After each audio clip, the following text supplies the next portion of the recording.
अशेषकाय प्रसृतान् शेषान् औत्सुक्यमोहारतिदां जघान यो पूर्ववैद्याय नमोस्तु तस्मै।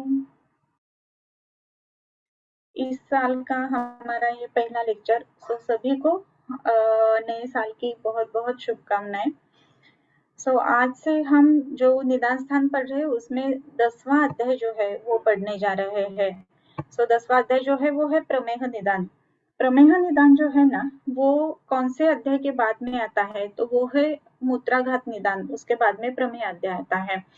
सो मूत्राघात क्या है कि लो यूरिन आउटपुट जिधर है वो मूत्राघात ऐसे कहा गया है, और जिधर हाई यूरिन आउटपुट है ऐसे अध्याय या फिर ऐसा रोग का वर्णन मैं अभी करता हूँ।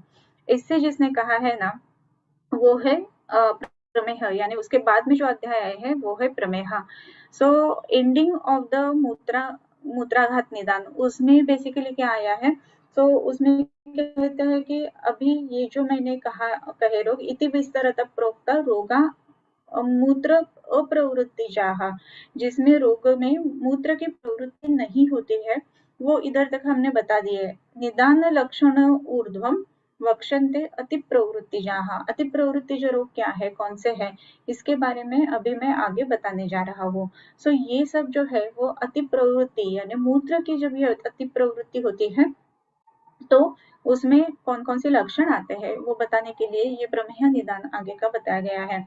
अभी इसका अगर हम इम्पोर्टेंस देखें तो एक तो बात बड़ी है कि भारत ऐसे कहा गया है ताकि प्रमेह is equal to not diabetes, same to same equal ऐसा नहीं है। अगर हम दो सर्कल्स कंसिडर करते हैं which are interacting to each other, जो बीच में का जो गैप ये आता है ना उसमें कुछ पेशेंट्स ऐसे हैं कि जिसमें डायबिटीज भी है और जो प्रमेह भी है।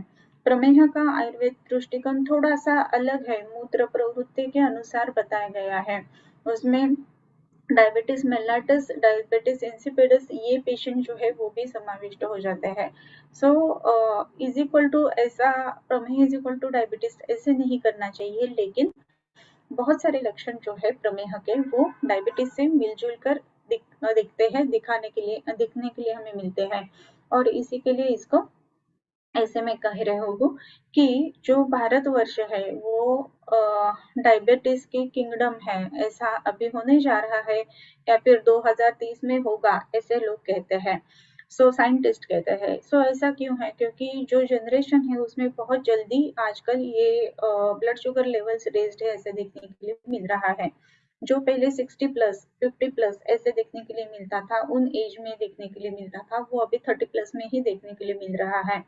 उसमें सीडेंटरी लाइफस्टाइल है, खाने के हमारे बहुत सारे पैटर्न्स है वो अलग अलग हो गए हैं, और स्ट्रेस फैक्टर जो है वो काफी सारा बढ़ गया है। ये सब उसके कारण है। सो ये अगर हम सोशल रिस्पॉन्सिबिलिटी या फिर सोशल इंटरेस्ट ऐसा अगर देखेंगे तो प्रमेह बहुत ही इम्पोर्टेंट है। इसमें एकेडमिक इंटरेस्ट अगर हमें देखना है तो उसमें मूत्रवह और स्वेदवह स्रोतस, ये दोनों एक दूसरे से कैसे जुड़े हुए रहते हैं और क्लेदवहन का कार्य कैसे चलता है, ये सीखने के लिए हमें ये एकेडमिक इंटरेस्ट से ये प्रमेह निदान पढ़ना बहुत ज्यादा जरूरी है। और फिर इसके आगे अगर हम चिकित्सा कर रहे तो चिकित्सीय दृष्टिकोण इसमें क्या है, सो बहुत सारे जो रोग है वो प्रमेह से जुड़े हुए रहते हैं। जैसे कि राजक्षमा में कहा गया है वैसे ही इसमें भी बहुत सारे रोग जो है वो जुड़े हुए रहते हैं। सो जो संप्राप्ति चिरकालीन रहती है, जो संप्राप्ति बहुत सारे धातु में पहले गामित्व करके, पहले स्थान संश्रय करके व्यक्त होती है, ऐसी ये संप्राप्ति है। और इसी के लिए जब भी प्रमेह होता है तो उसके बाद में कोई भी अगर व्याधि होता है तो उसमें क्या होगा, सो धातु पाक जो है वो बहुत ज्यादा जल्दी हो जाता है। सो इसी के लिए अगर चिकित्सकीय दृष्टिकोण हमें देखे तो उसमें भी ये प्रमेह बहुत ही महत्वपूर्ण है, क्योंकि इसमें धातु पाक बहुत ज्यादा जल्दी हो जाता है। सो ये सब जो बातें हैं ये प्रमेह के बारे में बहुत अहमियत रखते हैं, महत्वपूर्ण है, ये हमें हमेशा ध्यान में रखना चाहिए। सो अभी इसका पहला जो श्लोक है वो पढ़ने के लिए चालू कर देते हैं। सो अथात प्रमेह निदानम व्याख्यास्यामः इति हस्माहुरात्रेयादयो महर्षयः। अभी प्रमेह का निदान बताते हैं, अभी इसके बाद में यानी मूत्राघात के बाद में। इति स्माहु आत्रेयादयो महर्षयः। आत्रेयादि मुनि ने ऐसे कहा था। प्रमेह विंशतिस्तत्र श्लेष्मतो दशपित्ततः षट्चत्वारो अनिलात् तत्र तेषां मेदो मूत्र कफावहम्। ये जो है वो संप्राप्ति हुई। सो ये संख्या संप्राप्ति जैसे कहते हैं वैसे कहा गया है। प्रमेहाः विंशतिस्तत्र, टोटल 20 प्रमेह है। अगर डायबिटीज हम देखें तो उसके प्रकार इतने सारे नहीं है, राइट। सो अगर उसके इतने सारे प्रकार नहीं है तो ये डायबिटीज और प्रमेह एक है या दो है या अलग अलग है, ऐसे बहुत सारे क्वेश्चंस पूछे जाते हैं। सो एक बात हमें इधर ध्यान में रखना चाहिए कि डायबिटीज के कुछ जो प्रकार है वो प्रमेह में इन्वॉल्व होते हैं और कुछ जो प्रमेह है, डायबिटीज है, वो प्रमेह के अनुसार उसके लक्षण दिखाते हैं। सो इसी के लिए हम ऐसा कह सकते हैं कि प्रमेह थोड़ा सा अलग व्याधि है और जो डायबिटीज कहा गया है वो थोड़ा सा अलग व्याधि है, लेकिन फिर भी उसके दोनों के लक्षण जो है वो सिमिलर है। सो प्रमेह विंशतिस्तत्र श्लेष्मतो दशपित्ततः। प्रमेहाः विंशति 20 टोटल टाइप्स जो बताए गए हैं वो है 20 प्रमेह के प्रकार, राइट। सो 20 कौन कौन से प्रकार हैं? सो उसमें श्लेष्मतो दश, कफ के कारण जो है वो 10 कारण बताए गए हैं। कफ के कारण जो प्रमेह है वो 10 प्रमेह है, यानी कफ के अनुसार कफज प्रमेह 10 प्रमेह यानी 10 प्रकार है उसके। फिर पित्ततः षट, पित्त के कारण जो प्रमेह है वो 6 प्रकार का बताया गया है। पित्त के कारण जो प्रमेह होता है वो 6 टाइप्स में है। फिर उसके बाद में जो है वो चत्वारो अनिलात, कफ के कारण जो होता है वो हमने देखा कि 10, 6 हो गए पित्त के, और फिर 4 जो है वो वात के कारण ये प्रमेह होते हैं। सो 10, 6 और 4 ऐसा उसका डिस्ट्रीब्यूशन है।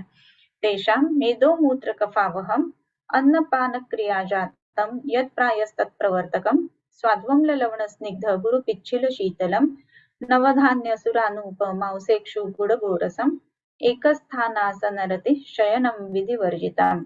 ये उसके हेतु सब बताए गए हैं। इसके हेतु क्या क्या है?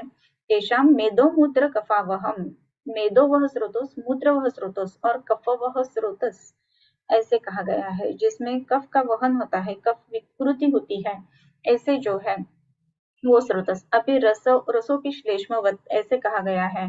सो कफावहम, इससे हम रसव स्रोतस ऐसा भी उसको अंतर्भूत कर सकते हैं। सो प्रमेह के विकृत यानी प्रमेह के दूष्य स्थान कौन कौन से है, स्रोतस कौन कौन से स्रोतस में प्रमेह इन्वॉल्व होता है, ऐसे अगर हम देखें तो मेदो वह स्रोतस, मूत्र वह स्रोतस और रस वह स्रोतस। पहले तो जो है वो कहा गया है कि मेदो वह स्रोतस, राइट। सो मेद की विकृति इसमें पहले देखने के लिए मिलेगी, उसके साथ में ही मूत्र की देखने के लिए मिलेगी और रस की देखने के लिए मिलेगी। अगर हम इधर कहे कि पहले मेद कहा है फिर बाद में रस कहा है, ऐसा क्यों होगा? सो इसकी एफिनिटी जो है ना वो टिपिकली मेद के ऊपर है, मेद के धातु के ऊपर है, राइट। सो ये अगर हम देखते हैं कि मेद के कारण अगर हो रहा है, सो पहले उसका क्लेद जो है वो दूष्य है कि जो जाता करके हमें इसमें मेदो धातु में विकृति देखने के लिए मिलती है उसकी। मूत्र भी क्लेद का ही वहन करता है। मूत्र विकृति, मूत्र वह स्रोतस की विकृति जो है वो क्लेद का वहन नहीं होने देगा या फिर विकृत पद्धति से इसका वहन हो जाएगा। सो ये भी एक बात महत्वपूर्ण है। और फिर कफावहम, रसव स्रोतस क्या कहा गया है? रसव स्रोतस अगर हम देखें तो पहला स्रोतस है कि जो दुष्ट होगा ही, राइट, प्रमेह में, लेकिन ये भी द्रव है और इसी के लिए ये क्लेद का वहन करने के लिए कफ अगर विकृत पद्धति से उत्पन्न होता है तो उसे हम क्लेद का स्वरूप मान सकते हैं। सो इसी के लिए मेदो मूत्र कफावहम, ऐसा ये 3 स्रोत जो है वो महत्वपूर्ण है।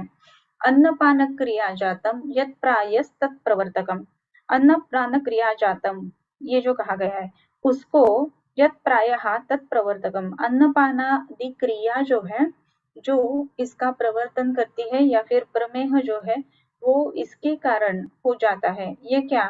तो अन्नपानम, जो हम खाना लेते हैं, जो हम कोई भी द्रव आहार लेते हैं, सो उसकी क्रिया कैसी हो जाती है, ये कौन कौन सी पद्धति से उत्पन्न होते हैं, उसको बनाने का प्रोसेस क्या है, ये सब जो है ये बातें इसमें महत्वपूर्ण होगी। और इसी के लिए ऐसा भी कहा जाता है कि diabetes is well controlled in mouth. अगर हम कौन सा खाना ले रहे हैं, कितनी प्रमाण में ले रहे हैं, कौन सी मात्रा में ले रहे हैं, ये सब हम अगर सोच के अच्छी तरह से लेंगे तो इसकी तकलीफ नहीं होगी, या फिर ये जो प्रमेह है वो ज्यादा करके उत्पन्न नहीं होगा।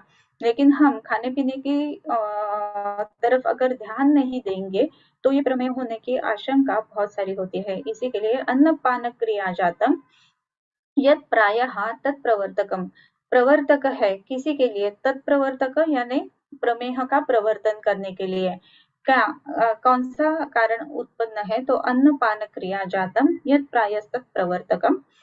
और क्या क्या है, तो स्वादु अम्ल लवण स्निग्ध गुरु पिच्छिल शीतलम। अभी इधर ये गुण बताए, और इधर जो है वो हम ऐसा हमेशा ही कहते हैं ना कि संस्कारो ही गुणांतराधानम उच्यते।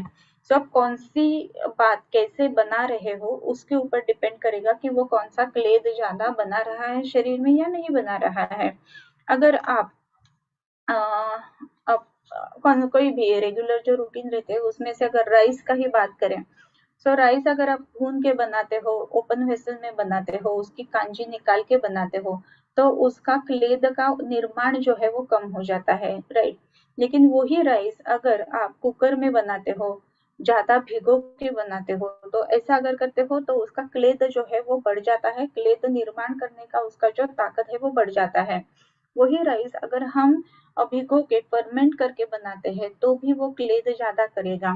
सो ऐसी जो बातें हैं उसके अनुसार ये डिपेंड करेगा कि ये अगर आप वही राइस बेक करके कुछ अलग चीज बनाते हो तो उसका ये अलग बनेगा। सो कौन से तरीके से आप बनाते हो कोई भी पदार्थ, उसके अनुसार वो डिपेंड करेगा कि वो क्लेद उत्पन्न करने वाला है या नहीं है। सो अगर उसका अनुपान भी अलग अलग है, राइस और आप मुद्गयूश लेते हो तो वो ज्यादा करके वो ये नहीं उत्पन्न करेगा। जो राइस आप दही के साथ खाते हो तो उसका जो ग्लाइसेमिक इंडेक्स कहा जाता है वो भी बढ़ जाता है, क्लेद उत्पत्ति भी बढ़ जाती है। सो ये सब बातें जो है वो ऐसा अन्नपान क्रिया जात इसमें हम इन्वॉल्व कर सकते हैं। सो आप कैसे खाते हो, किस तरीके से खाते हो, कौन सा पदार्थ खाते हैं, कौन सा संस्कार करके खाते हो, उसके ऊपर डिपेंड करेगा कि ये होगा या नहीं होगा। फिर उसके जो रस बताए गए हैं, स्वादु अम्ल लवण, ये तीन उसके कारक रस हैं। प्रमेह कारक रस अगर हम कहेंगे तो स्वादु अम्ल लवण, यही जो तीन रस है ना वो कफ को बढ़ाने वाले हैं, राइट। तत्राद्या मारुतम घंटी त्रयस्तिक्तादय कफम कषाय तिक्त मुद्रा पित्तम, ऐसे कहा गया है। रसा स्वादु अम्ल लवण, स्वादु अम्ल लवण जो है वो वात का शमन करते हैं लेकिन कफ को बढ़ाते हैं अगर आप प्राकृत उसकी मात्रा व्यवस्थित नहीं रखते हैं तो। सो इसी के लिए स्वादु अम्ल लवण ये जो रस है वो जरूर ही जरूर प्रमेह के कारक रस ऐसे कहा गया है। लेकिन हम कहते हैं कि षड रसम मधुर प्रायः, खाना ऐसा कैसा होना चाहिए, तो षड रसात्मक खाना होना चाहिए लेकिन वो मधुर प्राय ऐसा भी होना चाहिए। इधर कहते हैं कि ये खाने से प्रमेय हो जाता है और मधुर प्राय खाना खाना चाहिए ये भी कहते हैं। सो इसमें कैसा अनुसंगत उसकी रहेगी। सो मधुर प्राय इसका मतलब ऐसा है कि जिसका रॉ टेस्ट मीठा है, यानी जवार का रोटी अगर हम मुंह में अच्छी तरह से चबा के खाते हैं तो वो मीठा लगता है। सो वैसा मधुर रस लेना चाहिए, न कि श्रीखंड या फिर पूरी या फिर जो मलाई डाला हुआ कुछ बातें रहती है, या फिर जो कोई भी स्वीट्स हम जिसे कहते हैं ये अगर लेते हैं तो अलग बात है, लेकिन उसमें जो खुद का टेस्ट मधुर है वो अगर हम लेते हैं तो वो बात अलग है। सो मधुर प्राय ऐसे कहने के समय इधर हमें ये जानना चाहिए कि मधुर प्राय ऐसे जब भी कहते हैं तो उसका खुद का रस कौन सा है उसके अनुसार ये मधुर प्राय कहा गया है खाना। न कि बहुत ज्यादा मीठा खाना चाहिए, स्वीट मील होना चाहिए, या फिर कोई भी स्वीट गुलाब जामुन हो या फिर श्रीखंड हो या फिर जलेबी हो रोज के खाने में होना चाहिए, ऐसा इसमें नहीं कहा गया है। तो इसी के लिए स्वादु अम्ल लवण ये जो है वो बेसिक रस है कि जिसके कारण ये प्रमेह हो जाता है। सो प्रमेह अगर नहीं होना चाहिए तो उसके लिए क्या कैसा खाना चाहिए, तो षड रसम मधुर प्रायः, मधुर प्रधान लेकिन षड रस युक्त ऐसा आहार लेना चाहिए। स्वादु अम्ल लवण ये अगर ज्यादा लिया जाता है तो ये प्रमेय होता है। स्निग्ध गुरु पिच्छिल और शीतल, ऐसे चार गुण बताए गए हैं कि जिसके कारण ये प्रमेह उत्पन्न होता है।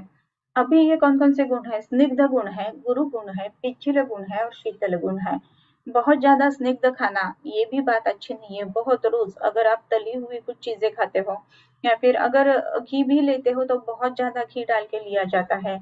अगर आप मज्जा स्नेह ले रहे हो तो वो भी अगर अधिक मात्रा में है, तो भी ये प्रमेह होने की उसमें आशंका रहती है। ये सब जो बातें हैं ना, ये हमें हमेशा ध्यान में रखना चाहिए कि स्निग्धता आहार में कितनी होनी चाहिए, ये भी बात महत्वपूर्ण है। गुरु यानी खाने में आहार अगर बहुत ही क्या हम कह सकते हैं हेवी टू डाइजेस्ट अगर ऐसा लिया जाता है तो वो गुरु गुण का अगर आहार है, जैसे सिंगाड़ा है लेकिन वो भी गुरु गुण का है। सो अगर ऐसा ज़्यादा लिया जाता है तो उसके कारण भी ये प्रमेह होने की आशंका रहती है।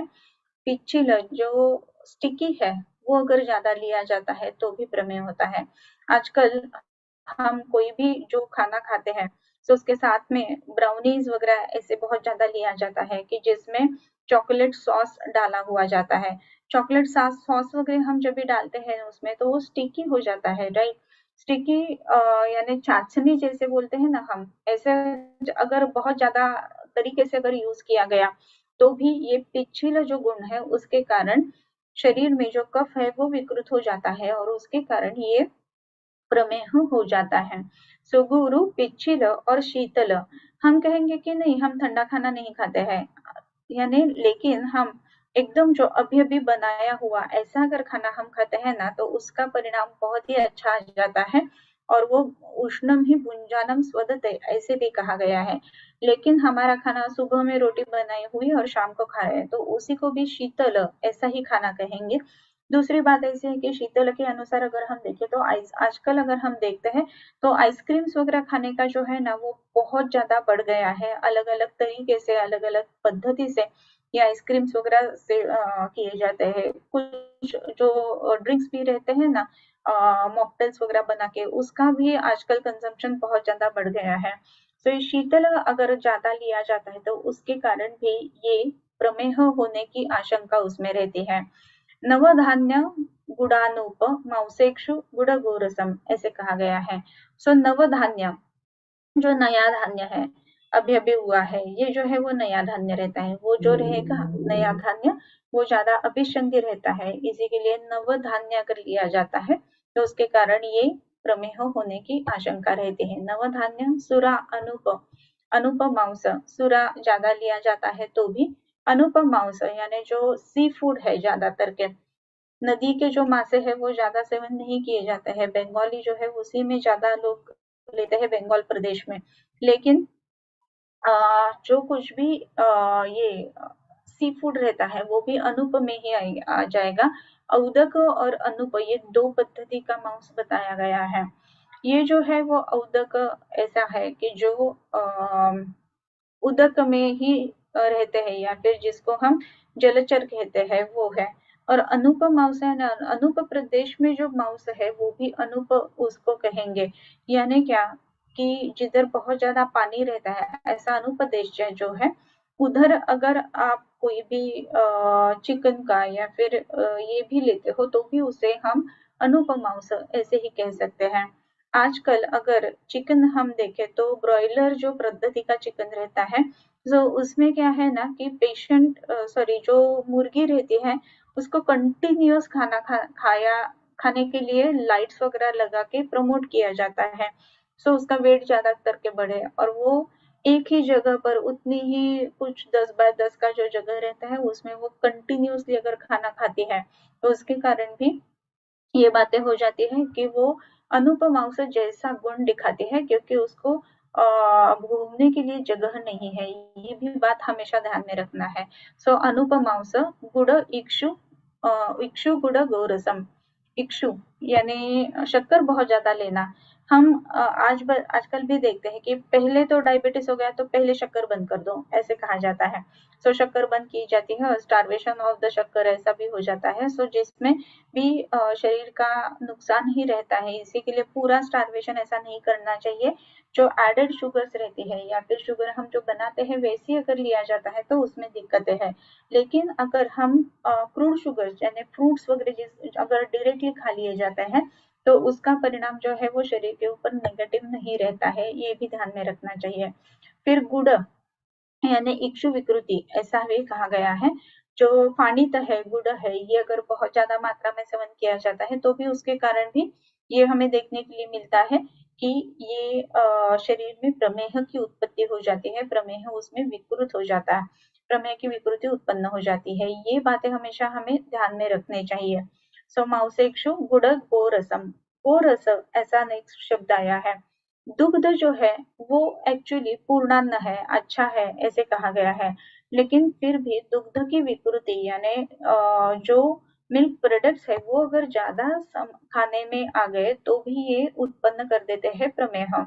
आजकल पहले क्या है कि दुग्ध विकृति से क्या रहता था कि पहले तो कर्ड्स है, फिर बटर मिल्क है, या फिर घी है, या फिर छाछ है, ये सब बनाए जाते थे। लेकिन आजकल मिल्क के प्रोडक्ट जो है उसमें भी बहुत ही अलग अलग बदलाव आया है।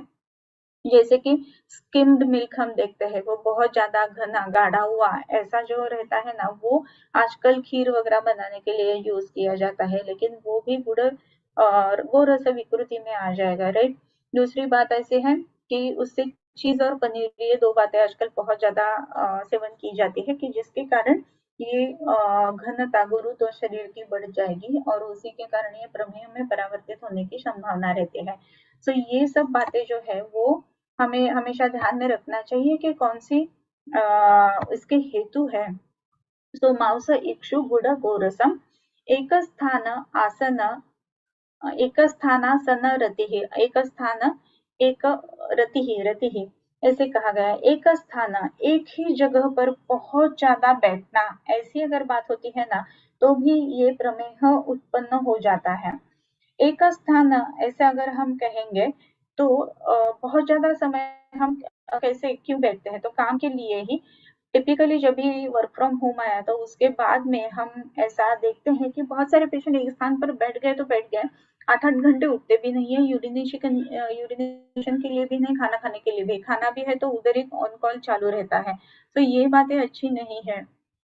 और आजकल जो फिट बैंड्स वगैरह यूज करते हैं लोगों, तो उसमें भी अलर्ट्स दिए जाते हैं। सो एक स्थान पर आप अगर बहुत ज्यादा समय आप बैठे हुए तो सीडेंटरी अलर्ट्स बोलते हैं, वैसे भी वो दे देता है। सो एक स्थान के ऊपर बहुत ज्यादा समय देखना बैठना नहीं चाहिए। और एक रति ऐसे कहा गया है, एक स्थान और एक ही जगह में एक ही बात में अगर बहुत ज्यादा हम इन्वॉल्व हो जाते हैं तो वो भी बात उसमें देखनी चाहिए कि एक ही एक काम करना। और शयनम विधि वर्जितम,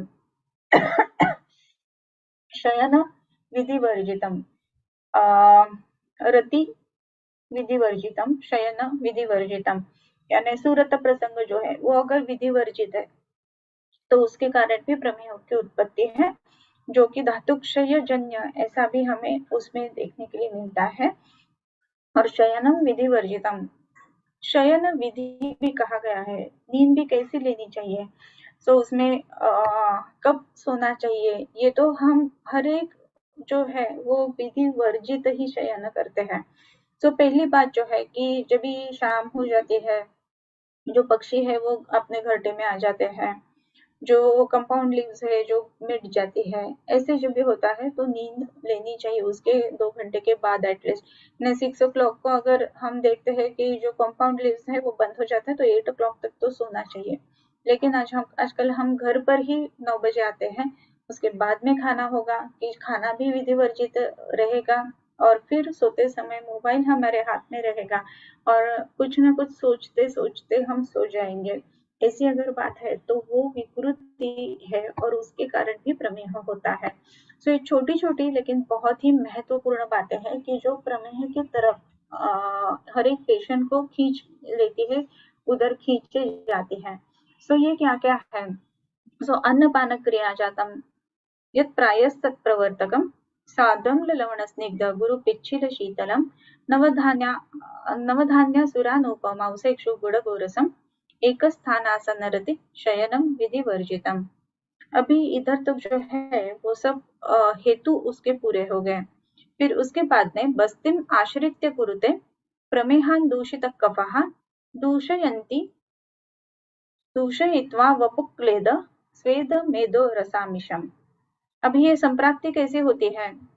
अभी ये सब हमने हेतु देखे कि एक स्थान में बैठे हैं, शयन विधि वर्जित है, खाना जो है वो नवधान्य है, स्वादु अम्ल लवण प्रधान है, जो मांस ले रहे हैं वो अनूप मांस ले रहे हैं, गुड़ गोरस चाला ले रहे हैं, ऐसे अगर करते हैं तो क्या हो जाता है?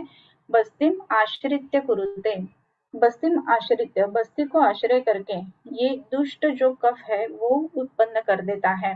प्रमेहान दूषित कफहा। अगर इसका अन्वय करें हम तो कैसा होगा? तो दूषित कफहा बस्तिम आश्रित्य प्रमेहान कुरुते। जो दुष्ट हुआ कफ, ये सब के कारण जो कफ दुष्ट हुआ है, ये कफ अगर हम देखें तो शीत गुण से विकृत है, गुरु गुण से विकृत है, या फिर पिच्छिल से विकृत है, ऐसी विकृति अगर उस कफ में है तो वो जो कफ है तो वो बस्ती में आश्रित हो जाता है और प्रमेह उत्पन्न कर देता है। दूषयित्वा वपुक्लेद स्वेद मेदो रसामिषम। दूषयित्वा, और ये कैसे होता है? बस्ती को आश्रय करता है और फिर दूषयित्वा वपुहु, पूरे सकल शरीर को दुष्ट कर देता है, क्लेद को दुष्ट कर देता है, ये जो कफ है वो स्वेद को दुष्ट कर देता है, मेद को दुष्ट कर देता है, रस यानी रस धातु को दुष्ट कर देता है, और आमिष यानी मांस को दुष्ट करके ये उत्पन्न हो जाता है। जब भी हम इस प्रमेह का दूष्य संग्रह देखें तो उसमें दूष्य संग्रह कितना बड़ा है। देखो, पहला तो बात हुआ कि बस्ती आश्रित है, यानी बस्ती का आश्रय स्थान है, यानी व्यक्ति स्थान जो है वो बस्ती है। फिर उसमें क्या है? सकल शरीर वपुहु ऐसे कहा गया है, और उसमें भी स्पेसिफिक क्या है? क्लेद, मेद, स्वेद, रस और मांस, इसकी विकृति इसमें ज्यादा करके हो जाती है। विकृत क्लेद इसमें रहेगा, विकृत स्वेद इसमें रहेगा, विकृत मेद इसमें रहेगा, विकृत रस इसमें रहेगा। इसी के लिए रस धातु के भी लक्षण हमें इसमें मिलते हैं। और विकृत आमिष यानी मांस, ये इतना बड़ा इसका क्लेद का संग्रह या फिर संश्रय है। मांस को आश्रित करने के कारण क्या हो जाता है? मांस में कोथ उत्पन्न होना, ये बात जल्दी हो जाती है, जिसके कारण प्रमेह पीड़िका में इसका परावर्तन जल्दी हो जाता है। रस विकृति है, मेद और मूत्र, मेद, रस और मेद की विकृति है, मूत्र और क्लेद की विकृति है, और मांस की विकृति है। यह हमेशा ध्यान में रखना चाहिए कि प्रमेह का दूष्य संग्रह बहुत बड़ा है, और इसी के लिए सकलम वपुहु ऐसा भी उसमें कहा गया है, और फिर ये अलग अलग लक्षण उत्पन्न कर देता है। पित्तम रक्तम अपि क्षीणे कफादौ मूत्र संश्रयम।